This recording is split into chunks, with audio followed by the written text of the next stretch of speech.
우리 8월 한 달 동안은 이제 다윗 이야기 좀 그치고 예수님의 하나님 나라 비유 이렇게 함께 쭉 살펴보고 있습니다. 그래서 두 번째, 지난주까지 세 번째 했는데요. 지난주 것만 한번 리뷰를 하면, 자, 마태복음 20장 포도원 품꾼의 비유가 아니라 포도원 누구의 비유예요? 주인이 주인공이라 그랬죠. 주인의 마음이라 그랬잖아요. 그래서 하나님 나라는 성과와 자격으로 사람들을 대하는 것이 아니라 은혜를 베풀 사람들을 찾아 나서는, 계산되지 않는 파격적인 은혜, 그것이 바로 하나님의 나라다. 계산되지 않는 뭐라고요? 파격적인 은혜. 이 은혜가 베풀어지는 것이 바로 하나님 나라의 특징, 주인의 마음, 하나님의 마음이죠. 그래서 중요한 건 뭡니까? 두 번째로 비교라는 이 지옥의 문을 여는 나쁜, 이 영적인 나쁜 습관을 다 내려놓아야 한다 그랬죠. 남의 성취를 보고 남의 축복을 보고 비교하면 마음에 지옥이 되는 거예요. 그러나 나에게 주신 그 한 데나리온, 나도 한 데나리온의 은혜를 받았잖아요. 부르실 때 감격했잖아요. 그 절대적 은혜의 감격을 잊지 않고 기억하며 살아가면 그 마음 가운데 하나님 나라가 이루어지는 줄 믿으시기 바랍니다. 그래서 우리가 정말 하나님 나라를 이루어가는 축복의 삶을 살게 되는 것이죠. 오늘 우리가 함께 읽은 마가복음 4장에 너무 유명한 비유입니다. 씨 뿌리는 자의 비유라고 이렇게 불리는데요. 예수님께서 하나님 나라 비유를 말씀하시면서 그 당시에 익숙한 농경 문화를 이렇게 가지고 와서 예를 드셨습니다. 농부의 이야기죠. 근데 참 재밌는 게 이 팔레스틴 지역의 농사법이 우리랑 좀 달라요. 우리는 먼저 밭을 이렇게 다 갈아놓고, 그죠? 쟁기질해서 밭을 갈아놓고 씨를 그 골에다가 이렇게 뿌리잖아요. 그런데 이 팔레스틴 지역의 농경법은 참 특이해요. 일단 씨를 뿌려요. 씨를 막 뿌려놓고 그 다음에 쟁기질을 해요. 그러다 보니까 씨가 막 퍼지는데 쟁기질이 안 된 곳은 길가가 될 수도 있고, 우리가 읽은 대로 돌밭이 될 수도 있고, 가시떨기, 가시덤불이 될 수도 있는 거예요. 그러나 그것도 쟁기질해서 다 싹싹싹싹 갈아버리면 옥토가 되는데, 그래서 빡 뿌려놓고 이렇게 막 갈아서 그 간 곳이 좋은 땅이 돼서 거기서 열매를 맺는 아주 독특한 농경 방법을 가지고 있었어요. 그래서 도대체 왜 농부가 길가에다가 씨를 뿌리냐, 왜 그 좋은 땅을 내비두고 가시 덤불 있는 데다 던지거나 왜 돌밭 있는 데다가 씨를 뿌리냐 하는데, 팔레스틴의 농경법을 보면 이해가 돼요. 일단 어떻게 한다? 뿌려요. 일단 뿌려요. 그리고 뭐 해요? 갈아요. 쟁기질을 해요. 그러니까 쟁기질이 된 데는 좋은 밭인 거예요. 그렇게 이해하시면 돼요. 쟁기질이 안 된 데가 길가나 돌밭이나 가시덤불이 되는 거예요. 자, 씨는 하나님의 말씀을 가리키고 하나님의 은혜, 하나님의 축복 다 가리키죠. 씨가 길가에 떨어졌거나 가시덤불에 떨어졌거나 돌밭에 떨어졌거나 상관없이 씨는 똑같아요. 그죠? 씨의 능력에는 변함이 없어요. 하나님의 은혜에는 변함이 없습니다. 아멘입니까? 하나님의 말씀의 능력에는 변함이 없습니다. 아멘입니까? 그런데 그게 어디에 뿌려졌느냐가 중요한데, 그러려면 좋은 밭으로 뭘 해야 돼요? 쟁기질을 해서 기경해야 된다는 거죠.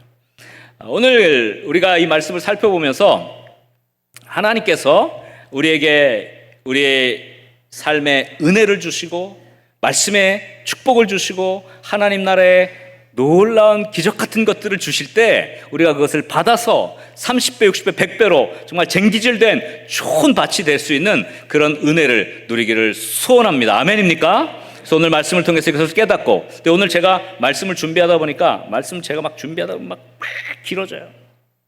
그래서 원래는 이게 오늘 마음밭을 어떻게 기경하냐까지 제가 말씀을 드려야 되는데, 일부 예배를 해보니까 딱 앞에 우리 마음밭을 진단하는 데까지 하면 오늘 또 우리 사역반 특성도 있고 그래서 또 거기까지 하고 다음 주에 좀 못다한 것들을 제가 조금 더 보완해서 말씀을 드리려고 하니까 어떻습니까? 좋습니까?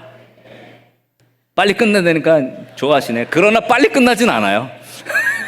꽉 채웁니다.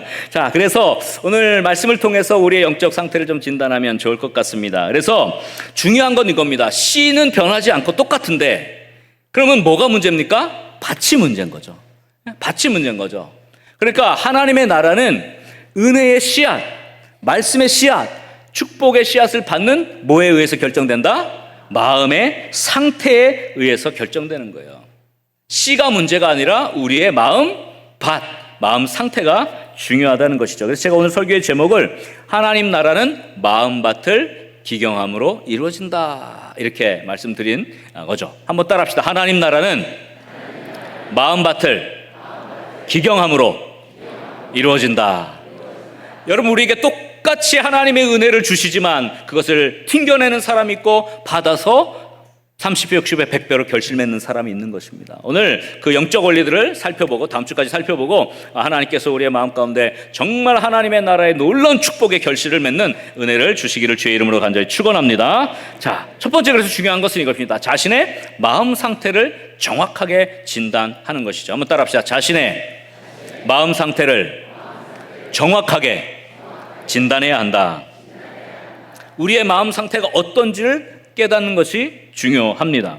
팀 켈러 목사님이 현대인의 영적 상태에 대해서 이런 이야기를 했습니다. 현대인이 은혜를 경험하지 못하는 이유는 하나님이 침묵하셔서가 아니라 우리 마음의 수신기가 세상에 수많은 이 세상의 그 소음들 그리고 염려들 이런 것들로 가득 차가지고 딱딱하게 굳어버렸기 때문이다. 그렇게 진단을 했습니다. 하나님이 문제가 아니라 우리의 딱딱해진 마음이 문제라고 그렇게 이야기하는 것이죠. 하나님은 언제나 우리에게 은혜를 주시기를 원하십니다. 아멘입니까? 하나님은 언제나 우리를 축복하시기를 원하십니다. 아멘입니까? 하나님의 기적 같은 역사로 우리의 삶 가운데 하나님의 나라를 이루어가고 우리가 그 하나님 나라를 누리며 살아가기를 원하십니다. 아멘입니까? 그런데 우리가 그것을 받을 준비를 못하고 있다는 거예요. 어떤 분들은 그렇게 생각해요. 왜 나는 하나님의 은혜를 경험하지 못하지?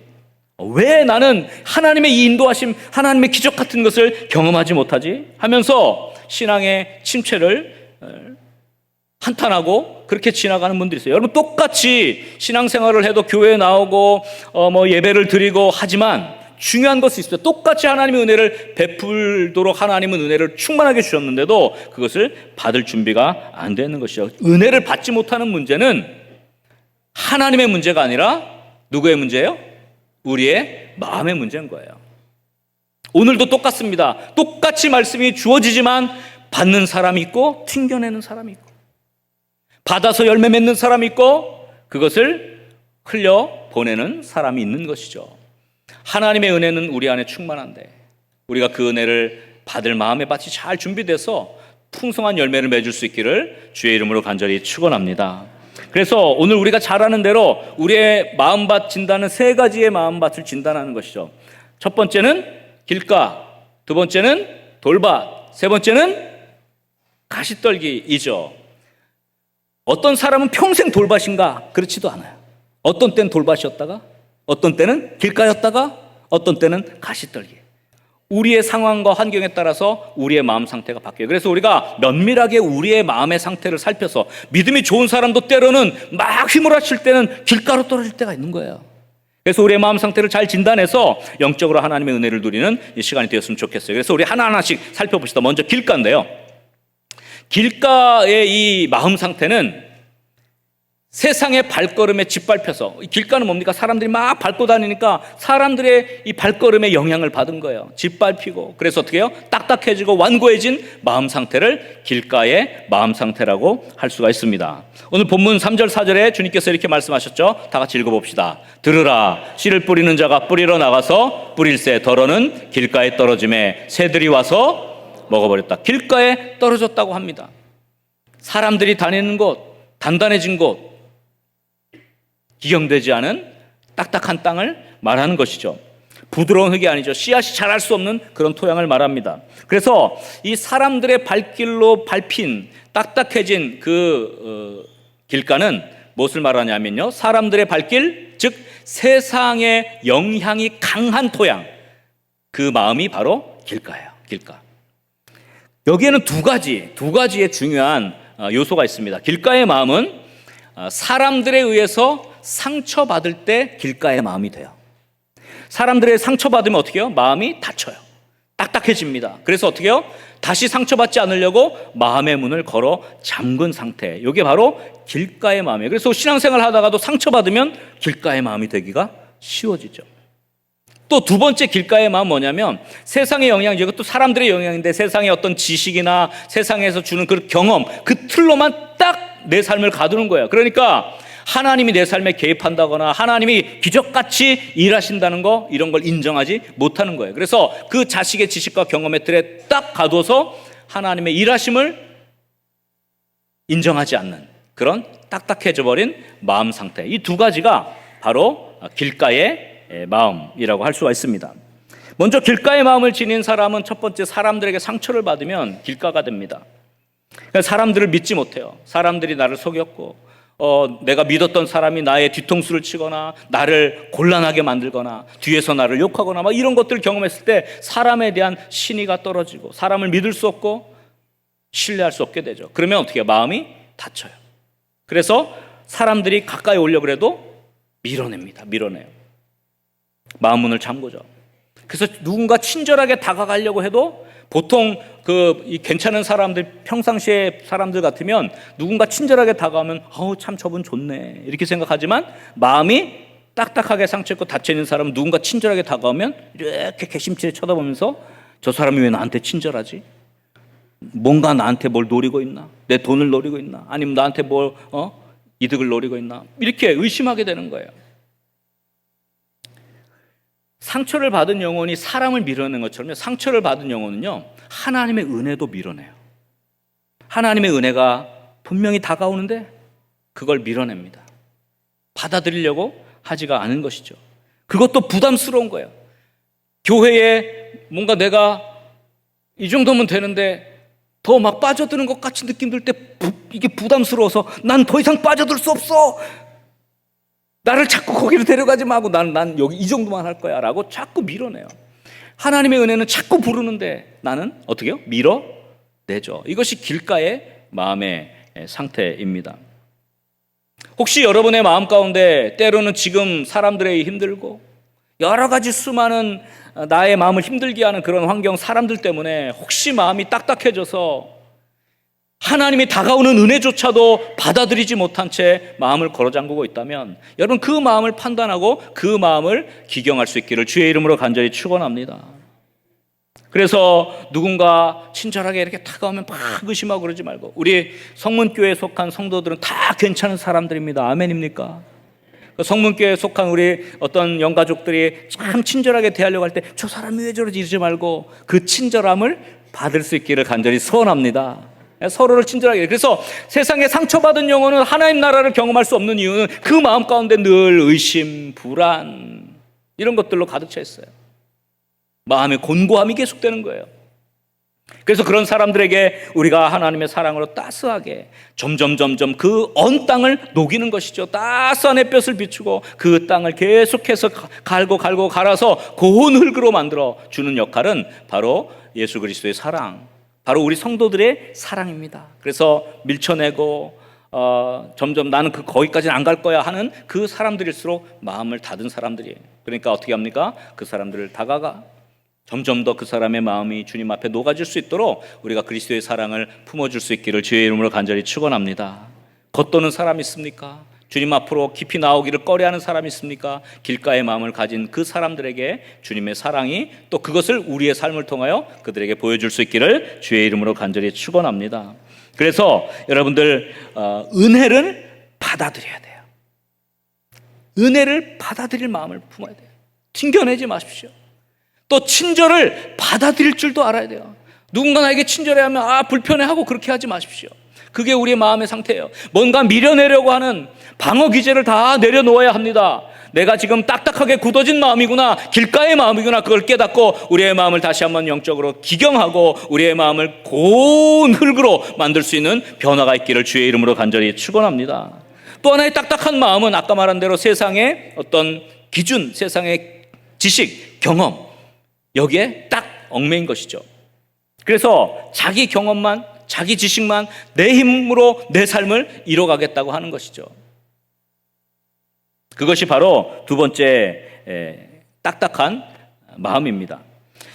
이런 사람들은 하나님의 기적을 인정하지 않습니다. 하나님의 일하심을 인정하지 않아요. 그래서 기도하는 사람들 보면 이해를 못해요. 아우, 저렇게 기도한다고, 저 교회 가서 저렇게 기도한다고 뭐가 되겠나? 내가 열심히 해야지. 여러분, 딱딱한 마음이에요. 때로는 우리가 기도의 응답이 더뎌져서 하나님이 기도 응답을 안 하는 것처럼 느껴질 때 우리가 딱딱해질 수도 있어요. 그래서 하나님 응답 안 해. 내가 어떻게든지 해봐야지. 이렇게 하지 마십시오. 하나님은 반드시 은혜 때에 축복을 주실 줄 믿으시기 바랍니다. 그리고 반드시 은혜 때에 기도의 응답을 주실 줄 믿으시기 바랍니다. 그걸 믿는 거예요. 근데 세상의 방식들은 그렇지 않잖아요. 기적? 이런 게 어디 있어? 하나님 일하심? 그냥 내가 이만큼 할 수 있으면 내가 이만큼 하는 거야. 여기서 끝나잖아요. 플러스 알파를 경험하지 못해보는 거예요. 그러니까 하나님 나라를 경험하지 못한 채 늘 자기가 할 수 있는 수준에서만 전전긍긍하며 살게 되는 것이죠. 혹시 여러분의 마음 가운데 하나님께 기도해도 소용없다, 하나님이 나의 인생을 도와주시는가, 혹시 이런 딱딱한 마음이 생겼다면 여러분 그 마음들을 다 주님 앞에 내려놓고 주님의 일하심과 기적을 기대하고 기도할 수 있기를 주의 이름으로 간절히 축원합니다. 우리 눈에 보이지 않아도 하나님은 일하고 계십니다. 아멘입니까? 하나님은 역사를 주관하고 계십니다. 아멘입니까? 사람들의 삶, 우리들의 삶을 인도하시고 또 우리들의 삶에 은총을 내리시는 줄 믿으시기 바랍니다. 이 진리를 여러분 받아들여야 해요. 내 힘으로, 내 지식으로, 내 능력으로 그것으로만 살아갈 수 없다는 것을 인정하는 것.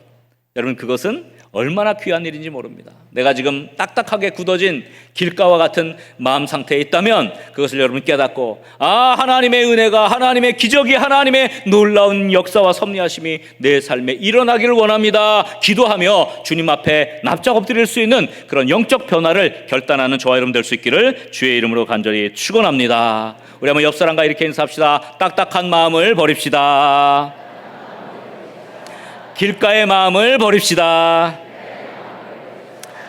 그래서 우리 주님의 은혜를 받아들이고 우리 주님께서 주시는 은혜로 충만하는 그런 은혜가 넘쳐날 수 있기를 주의 이름으로 간절히 축원합니다. 두 번째 마음 상태이죠. 돌밭과 같은 마음 상태입니다. 때로는 우리의 인생에 이 돌밭과 같이 될 때가 있어요.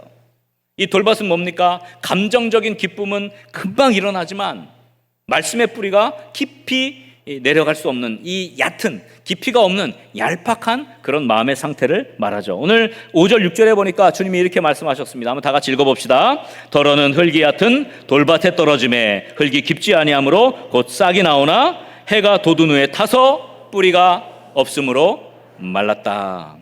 돌밭은 뿌리가 내릴 수 없죠. 겉으로 볼 때는요, 이게 좋은 흙인 것 같아요. 뿌리가 잘 내려서 잘 자랄 것처럼 보이지만 그 얇은 흙 밑에는 뭐가 있는 거예요? 돌이 가득 차 있는 거예요. 그러니까 뿌리가 깊이 있게 내려갈 수가 없는 거죠.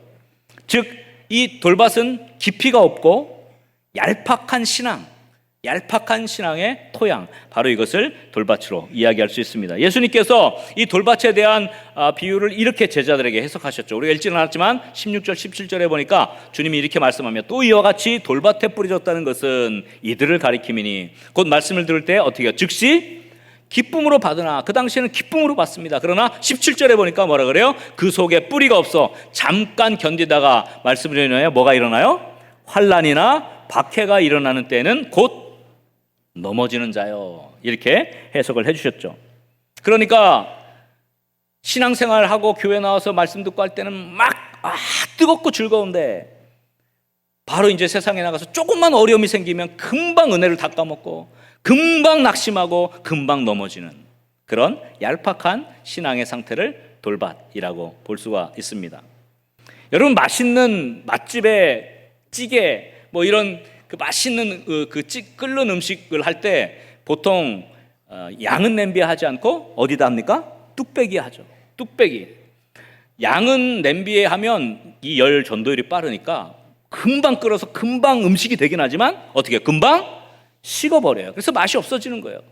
처음에 맛있는 것 같지만 금방 식으니까 이게 바로 이게 굳어버리는 것이죠, 음식이. 그러나 뚝배기는 어떻습니까? 뚝배기가 이게 끓어오를 때까지는 시간이 많이 걸려요. 왜냐하면 뚝배기가 열을 다 받아야 되니까. 그러나 뚝배기에 부글부글 끓여서 맛있는 찌개나 국밥이 나오면 그 뚝배기에 담긴 음식은 밥 다 먹을 때까지 어때요? 계속 뜨겁죠. 왜? 뚝배기가 열을 다 받아서. 우리 인생도 똑같습니다. 우리가 은혜를 받고 하나님이 주신 말씀을 받고 또 감동과 감격이 있을 때 그 당시에는 화르륵 해가지고 할렐루야 하면 곧 막 천국 갈 것 같이 하다가 조금만 어려움이 오고 조금만 힘든 일 생기고 조금만 마음에 불편하면 바로 그냥 하나님의 은혜를 잊어버려요. 이걸 양은 냄비 신앙이라 그러잖아요. 화라락 타올랐다 화라락 꺼져고. 그러나 주님은 우리가 뚝배기 신앙이 되길 원하는 것이죠. 뚝배기. 은혜를 받고 뜨거워지면 식지 않는 거예요. 일주일 내내 주님의 은혜 안에 뜨겁고 그 마음에 뜨겁고 냉랭해지지 않고. 여러분 지금 어때요? 여러분의 마음 상태가 지금 어때요? 냉랭합니까? 뜨겁습니까? 모르겠어요? 그 뜨거운 마음이 주일날 와서 함께 은혜를 나누고 축복을 나누고 말씀을 듣고 이 뜨거운 마음이 일주일 내내 갈 수 있기를 주의 이름으로 간절히 축원합니다. 여러분 이것이 뚝배기 신앙입니다. 우리의 마음 상태가 마치 양은 냄비처럼 금방 이 얇은 얄팍한 신앙이잖아요. 돌박 같은 금방 넘어지고 금방 낙심하고 금방 한숨 쉬는 그런 믿음이 아니라 정말 계속해서 그 뜨거움을 마음속에 간직할 수 있는 그런 뚝배기와 같은 그런 축복의 사람들, 진국의 크리스찬들 다 될 수 있기를 주의 이름으로 간절히 축원합니다. 그래서 양은 냄비처럼 쉽게 식지 말아야 합니다. 뚝배기처럼 지속적으로 은혜의 말씀, 뜨거움을 지속해야 합니다. 쉽게 은혜를 망각하고 쉽게 뜨거운 마음을 잃어버리고 있다면 내가 지금 이 돌밭의 상태이구나. 내 지금 영적 상태는 돌밭이구나. 얄팍하구나. 뿌리를 내리지 못하는구나. 그것을 깨닫고 다시 한번 정말 깊이 있게 이 말씀으로 계속 뜨겁게 하나님의 은혜를 따라서 복 있는 사람과 같이 주야로 그 말씀을 묵상하며 하나님의 말씀 가운데 계속해서 그 뜨거움을 간직할 수 있는 저 여러분 될 수 있기를 주의 이름으로 간절히 축원합니다. 한번 옆에 분과 이렇게 축복합시다. 뚝배기 신앙 됩시다. 할렐루야. 그 다음에 양은 냄비 신앙 되지 맙시다. 양은 냄비 신앙 되지 맙시다. 그래서 우리의 마음이 지속적인 뜨거움으로 계속될 수 있도록 우리의 마음 상태를 점검하고 이 돌밭의 마음 상태에서 벗어나서 좋은 밭으로 기경이 되어야 합니다. 세 번째 우리의 마음 상태, 가시떨기죠. 가시떨기와 같은 마음 상태는 하나님도 사랑하고 싶지만 그러나 세상의 좋은 것, 세상의 쾌락, 세상의 어떤 그런 것들도 놓치기 싫어하는 이 분열된 마음의 상태를 가리킵니다. 오늘 7절 말씀에 예수님께서 이렇게 말씀하셨죠. 한번 다 같이 읽어봅시다. 더러는 가시떨기에 떨어짐에 가시가 자라 기운을 막음으로 결실하지 못하였고. 가시가 자라 기운을 막았다. 여러분 가시떨기가 자라서 물론 이렇게 자라다가 더 이상 못 자라게 한다 그런 의미가 있지만 이 씨가 뿌려져서 자라는 동안에 가시떨기의 이 기운이 막았다는 건 뭐냐면요. 자라서 위로 올라가는 걸 막는 것도 되지만 가시떨기가 우리가 영양분을 받아서 열매 맺어야 할 영양분을 가시떨기가 뺏어간다는 거예요. 무슨 말씀인지 알죠? 그래서 이 가시떨기가 무성한 곳에는 가시떨기가 그 땅에 있는 영양분을 잡아가서 내가 열매 맺을 만큼 자라지 못하게 막는 거예요. 그게 기운을 막는다는 표현으로 되어진 것이죠. 그래서 열매를 맺지 못하는 거죠. 내면의 유혹, 염려, 바로 이것이 신앙의 성장을 막는 그런 가시떨기의 토양인 거예요. 그런 것들이 우리의 그 영적인 자양분을 다 빼앗아 가게 되는 것입니다. 그래서 예수님께서 제자들에게 이 부분을 이렇게 풀어서 가르치셨죠. 18절 19절에 보면 또 어떤 이는 가시떨기에 뿌려진 자니 이들은 말씀을 듣기는 하되 19절에 보니까 세상에 뭐예요? 염려와 재물의 유혹과 기타 욕심이 들어와 말씀을 막아 결실하지 못하게 되는 자라 그랬어요. 이런 것들이 우리의 마음 영적 자양분을 다 빼앗아 가서 열매 맺지 못하게 하는 것이죠. 하나님 나라를 경험하지 못하게 하는 것입니다. 유진 피터슨 목사님이 이 부분에 대해서 이렇게 지적을 했어요. 영적 자양분, 우리의 신앙인들의 영적 자양분을 빼앗아가는 가장 무서운 가시떨기가 뭐냐? 두 가지인데 첫 번째는 뭐예요? 분주함. 두 번째는 소유에 대한 기만적인 환상, 즉 탐욕, 물질에 대한 탐심. 이걸 가지면 내가 뭔가 될 것 같은 환상, 기만적 환상, 물질에 대한, 소유에 대한. 이 두 가지가 영적 가시라는 거예요. 그래서 우리의 마음 상태가 가시떨기와 같이 열매 맺지 못하는 상태라는 것은 분주할 때, 세상 일에 바쁠 때, 세상 일에 막 시달려가지고 하나님을 전혀 생각해보지 못한 그런 때 우리의 마음이 가시떨기 같은 마음이 되는 것이죠.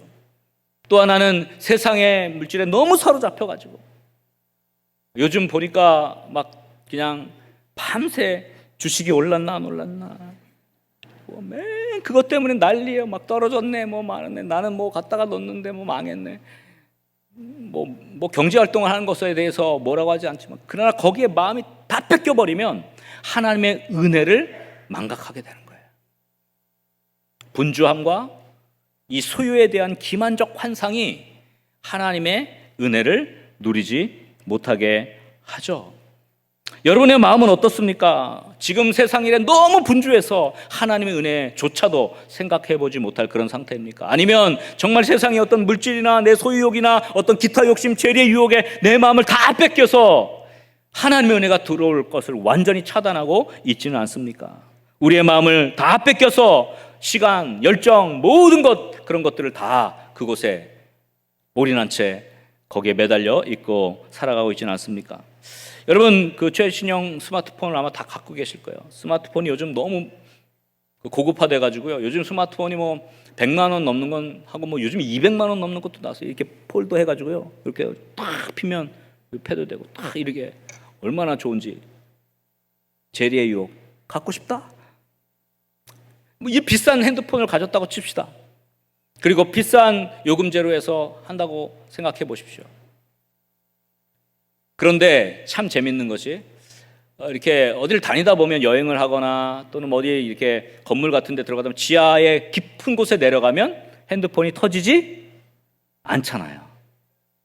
그게 왜 핸드폰이 안 터져? 핸드폰이 문제입니까? 고장난 겁니까? 아니죠. 수신이 안 되는데 들어가서 그래요. 여러분 핸드폰이 그 비싼 핸드폰이 터지지 않네? 야 이거 잘못됐어. 그리고 핸드폰을 땅바닥에 팍 팽개치지 않아요. 어떻게 합니까? 수신이 안 되면 어떻게 해요? 수신이 되는 대로 찾아가죠. 와이파이 어디 터지지 이렇게 찾아가죠. 그게 필요한 거예요. 여러분 하나님의 은혜는 24시간 우리들에게 항상 주시기로 예비되어 있고 준비되어 있어요. 그런데 우리의 마음이 가시떨기처럼 세상의 분주함에 혹은 세상의 죄리의 유혹과 기타 욕심이 들어와서 그 하나님의 은혜를 막아버리는 거예요. 먹통이 되도록 콘크리트 벽을 쳐서 그 안에 들어가 있으니까 아무리 좋은 핸드폰을 갖고 있어도 터지지 않는 거예요. 그 방법은 뭡니까? 방법은 수신되는 대로 나와야죠. 여러분 세상의 염려와 재리와 유혹과 또 세상의 수많은 것들이 하나님의 은혜를 여러분 가로막고 있다면 여러분 하나님의 은혜의 수신이 되는 곳으로 나올 수 있기를 주의 이름으로 간절히 축원합니다. 이제 가을 학기가 시작됩니다. 우리 다음 주 지나고 그 다음 주에는 우리 분일밤으로 우리 저녁 집회를 시작하면서 가을 학기를 시작하잖아요. 이번엔 제가 다윗 이야기를 하니까 하나님의 마음을 사로잡는 다윗은 참 예배자였잖아요. 그래서 제가 이번 주제는 예배자예요. 예배자, 참 예배자. 그래서 우리 예배자 연합 귀한 우리 강사들 모시고 특별히 또 고용원 우리 선교사님도 오시잖아요. 그 너무 많은 그분이 불렀던 그 찬양 우리 너무 많이 찬양을 잘 알고 있는데 그 북녘 땅의 동포들을 생각하면서 지은 찬양이잖아요. 그 간증과 그 이야기들을 우리가 나눌 수 있는 시간이에요. 그리고 목요일 날에는 어노인팅 찬양팀과 함께 우리가 연합해. 그때는 아마 자리가 부족할 거예요. 왜냐하면 청년들만 한 1000여 명이 오니까 부속실까지 할 텐데 제가 설교하고 그래서 일주일 내내 하나님께서 주신 은혜로 가득 찰 건데 여러분 세상의 염려, 걱정, 죄리 이런 게 꽉 틀어막혀가지고 여러분 수신도 안 되게 그렇게 있지 말고 어디로 나오라고요? 수신되는 대로 찾아와야 돼요. 여러분 은혜의 자리로 나올 수 있기를 주의 이름으로 간절히 축원합니다. 그것이 살 길이에요. 그것이 우리의 마음밭을 기경하는 방법이 되는 것이죠. 하나님은 지금도 여러분에게 은혜를 주시길 원하시는데 여러분이 꽉 막힌 곳에 들어가서 그 은혜를 차단해 버리고 있다면 어떻게 그것을 받겠습니까? 내 마음이라는 수신기가 세상의 온갖 소음과 염려, 분주함이라는 이 콘크리트 벽으로 꽉 막혀 있으면 아무리 천국의 메시지가 선포되어도 내 삶에는 아무런 울림이 없고 아무런 영향이 없는 것이죠.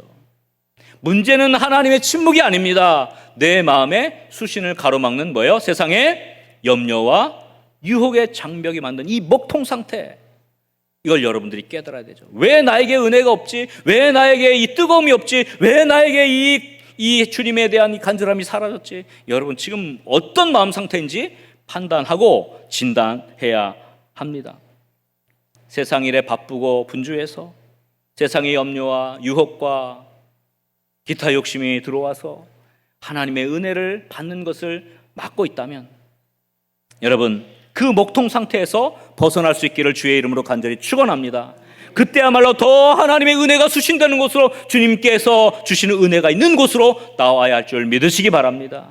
그게 예배의 자리든 기도의 자리든 섬김의 자리든 우리 교회에서 준비한 어떤 특별한 사역의 자리든 여러분 나오십시오. 때로는 그때 마음이 강팍하면 그런 게 준비돼도 귀찮아 나가기 싫어 밀어내기도 하고요.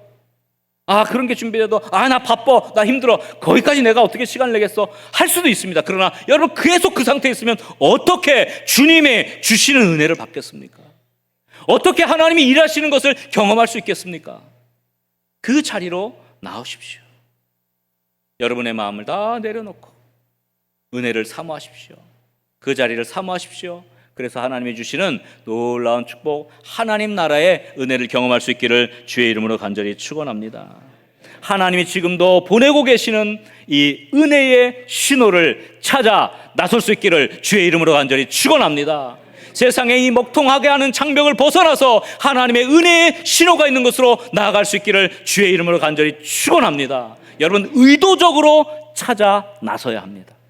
의도적으로 여러분 지금 여러분의 마음 상태를 인식하면 의도적으로 찾아야 돼요. 어거지로라도 억지로라도 그 자리에 나와 있어야 합니다.